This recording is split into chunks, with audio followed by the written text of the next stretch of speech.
Hello everyone, welcome back to my channel.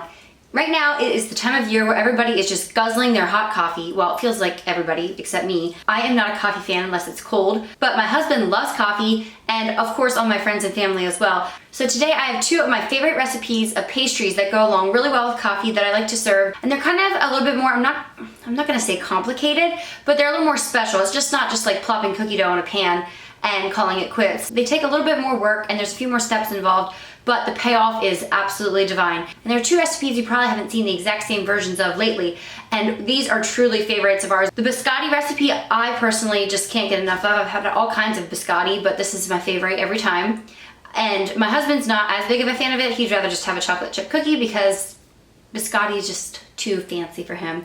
And the cinnamon rolls are my husband's absolute favorite. That's what he asks for all the time, and I'm actually making a bunch to take along to Mom's Live for breakfast. It's a mom's group I go to on Thursdays, and so I'm making a big batch of those to take along. I'll explain a little bit more as I go. So before we go any further, make sure you're subscribed so you don't miss any of my videos. Okay, let's get baking.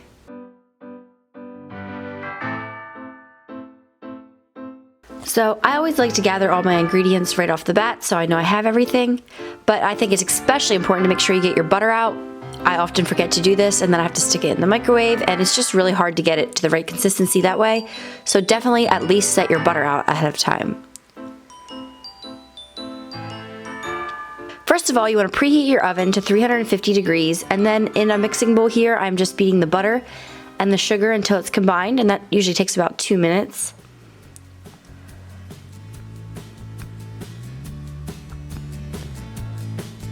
And I know there's people out there that do not own a stand mixer. Good for you, but oh my word, I use mine all the time. I don't know how I would do it without it, especially for things with thick dough like monster cookies and that kind of stuff. Here I am zesting an orange because we're gonna add that in next. And the recipe originally called for orange zest and then also orange extract, but I found that the actual orange juice out of the orange makes it just as good. And this is gonna be a fun video for you to watch because, as you know, we're only a family of 3 and we really don't need this many baked goods at once. So I actually filmed the biscotti way back when I was 20 weeks pregnant, and when I filmed the cinnamon rolls I was more like 32 weeks pregnant. So see if you can spot the difference. You're gonna add the zest from one orange and also about 2 teaspoons of orange juice. Also add the eggs in with that, and then just slowly add in the baking powder and the flour. I love these copper measuring cups. I've picked them up at, I think it was called At Home, and I use them all the time. They work just as good as the ugly ones. And then the recipe I actually used does not call for chocolate chips, but I find that they look so good in there, all nice and speckly, and it just makes it look more pretty. Then you're gonna have a pretty stiff dough, and you're gonna put that out on a pan in kind of like a log form. Pretty stiff dough here, like I said, and just spread it out really long and about, half an inch thick. It's not gonna really rise much. It will puff up a little though, so make it pretty thin.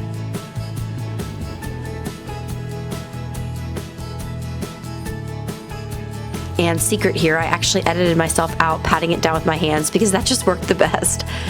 Then you're gonna put it in the oven at 350 degrees for 25 minutes. When you get it out of the oven, then you're gonna slice it into a bunch of slices like I'm doing here, and I cut straight back and forth, but it also looks really cool to cut on diagonal because then you get these really cool edges, but I did not do that here because I thought they were already big enough, and if you cut on a diagonal they get even longer, which I guess is great, but maybe you shouldn't have that much with your coffee all at once. And now they're going to be pretty cake-like and fragile, so you want to be careful as you flip them over and move them around on the pan.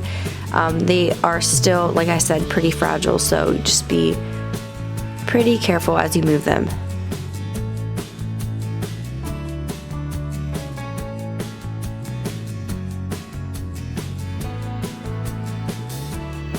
And then put them back in the oven for another 20 minutes. When those 20 minutes are up, you're going to remove them from the oven and let them cool completely, or if you're adding chocolate, it can be slightly warm, but make sure they're pretty cool. I just melted my chocolate in the microwave. If you're scared of the microwave, you can do it with a saucepan and all that, but yeah, I was all about quick and easy today. I found that drizzling with a fork makes it look really neat. It kind of looks sloppy and like irregular, which I think makes it look homemade. Hello, we don't want people to think we just ran to the store and bought them, right? And then for the crumbly orange mixture on top, it's just an orange zested and mixed in with some sugar. And I wrote down 2 tablespoons, but actually I often add more if I feel like it's too sticky. Just use your best judgment. You can't really mess up on that. And sprinkle it across the top. And if you don't really want a really strong orange flavor, you can go ahead and just skip this step. I don't think it adds that much flavor, but I like how they look on top. It lets people know right away what they're gonna taste when they bite into this biscotti, which is orange and chocolate.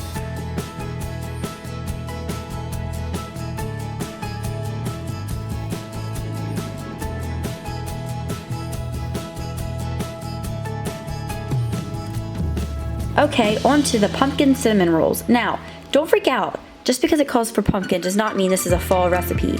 The pumpkin doesn't actually make it taste anything like pumpkin. I just found it adds a really good texture, and also it gives the rolls a really nice color. The ingredients will be listed down below, but basically what I'm doing here is heating the milk and the butter until they're almost melted. And yep, there I am looking a lot bigger than before, as you can see. I always like to multitask if I can. So while that's happening, in a mixer I'm gonna be combining the pumpkin, the sugar, and the salt, and mixing that all up really well.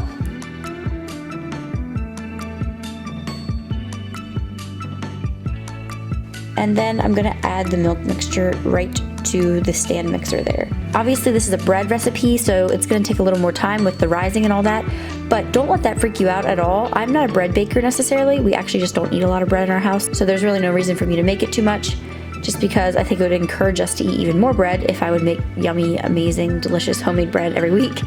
So I really don't make bread often at all. But if you're scared of like the whole yeast thing and all that, don't worry. The warm butter is what's going to dissolve the yeast when you add it. So after you add the milk mixture, you're going to beat it till it's really well blended, and then add in the eggs and the yeast. Then you're going to add half of the flour and beat it on low for 5 minutes. This is a good amount of time to go ahead and get some of your ingredients put away and the kitchen cleaned up. Then you're going to add the remaining flour and beat it well. The dough will be pretty soft.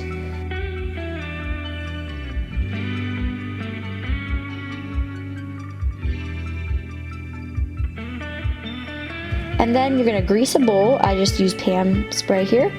And put the dough in there, and then grease some plastic wrap and cover the bowl.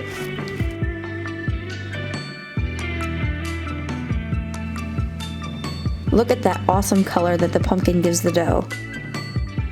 Now you have an hour to wait while it rises. What I like to do after cleaning up some more is just to go right on to the icing mixture and go ahead and prepare that. So here I am making the amazing glaze that goes over the top. So now I'm just melting half a cup of butter in the pan with the brown sugar and 4 tablespoons of milk. And thanks to my trusty kitchen conversion sheet that I just recently put in the pantry, I found out that 4 tablespoons is the same as a 1/4 cup. So that saved me a step right there. So you're gonna turn it on medium heat, and then when it starts to cook or bubble, you're gonna time that for about 1 minute, just so it gets nice and brown and caramelized. And then take it right off the stove and let it sit a little bit, maybe clean up your stuff, and then add a half a teaspoon vanilla and 1.5 cups of 10x sugar.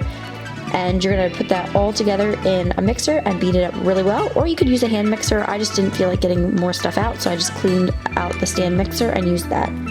So just beat that up. Okay, so now after an hour and the dough has risen, you're going to get it out and just punch it a few times.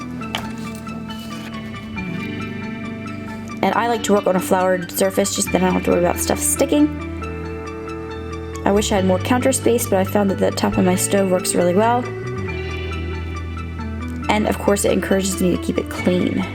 I'm just rolling this out into a long oblong rectangle and trying to square it up as best I can. You want to roll it pretty thin, like 1/8 of an inch, but you don't want to go too much wider than I did, because then when you roll it up, the rolls just get bigger and bigger and bigger.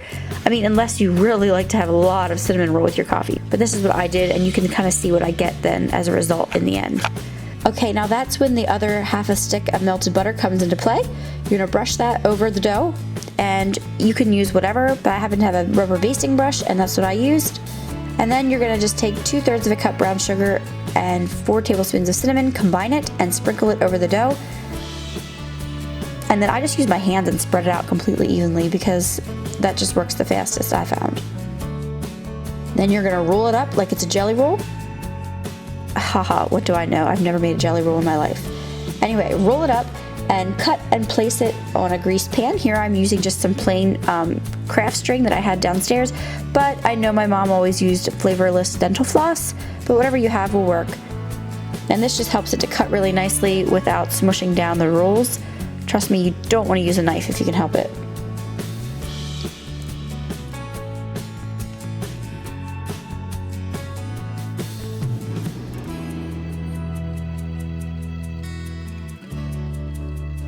Okay guys, we are almost done here. So you're gonna place them in a pan with plenty of space around them because they're gonna rise again a little bit. And now you have to wait another 40 minutes as the rolls rise again. Then finally, you can bake it at 350 for 20 minutes or till the tops start to brown. I'm sorry guys, I know this sounds like a lot of work, but it's so worth it. And I found that the 20 minutes was exactly right for my oven, but maybe for your oven it would be a little sooner than that, I don't know. So just keep an eye on it when you're getting close to the 20-minute mark. After that, you're gonna get the glaze and frost them. And I've just found that putting a blob of the cooled icing on top of the warm cinnamon rolls kind of just makes it ooze all over itself, and then you can just take a knife and spread it around the rest of the way. But make sure you don't do what I do sometimes and have the rolls be too warm.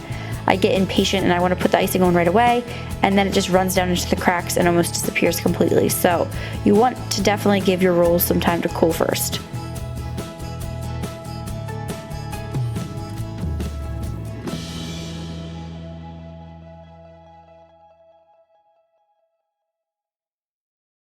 So everyone, that's it. See, simple, not that hard, and definitely special. If you make these things, you'll probably have people asking you for the recipes. Let me know if you tried them out and how they turned out for you. Thanks so much for watching, and I will see you all in my next video.